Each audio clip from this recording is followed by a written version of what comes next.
understand how important is it and the method to purify our bodies. MashaAllah, if we observe, there is a hadith of Rasul Pak sallallahu alaihi wasallam, of beloved Prophet Muhammad sallallahu alaihi wasallam, mentioned in Sahih al-Muslim, volume number 1, hadith number 432. The beloved Prophet sallallahu alaihi wasallam said that purification of the body is half the Iman, meaning Iman means to believe. The conscious belief of a Muslim in all the articles of faith in Islam is the Iman of the Muslim.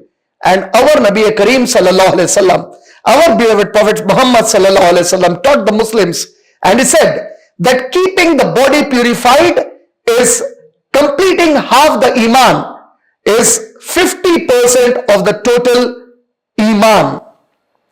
Moreover, I started my talk by reciting the last part of the ayat of Surah Baqarah, Surah number 2, ayat number 222.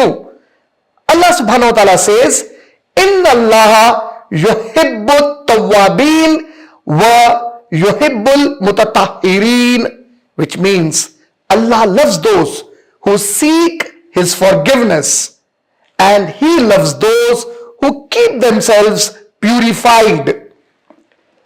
According to a hadith of Prophet Muhammad sallallahu alaihi wasallam, the beloved Prophet sallallahu alaihi wasallam has mentioned that on the day of judgment, in Sahih al-Bukhari, volume number 1, hadith number 138, the Prophet sallallahu alaihi wasallam said, on day of judgment, when all the sources of light, like the sun, the moon, the stars, their light will be extinguished, in that dark zone on the day of Qiyamah, the Prophet ﷺ said, I shall recognize the people of my ummah by the marks on their faces and on their hands.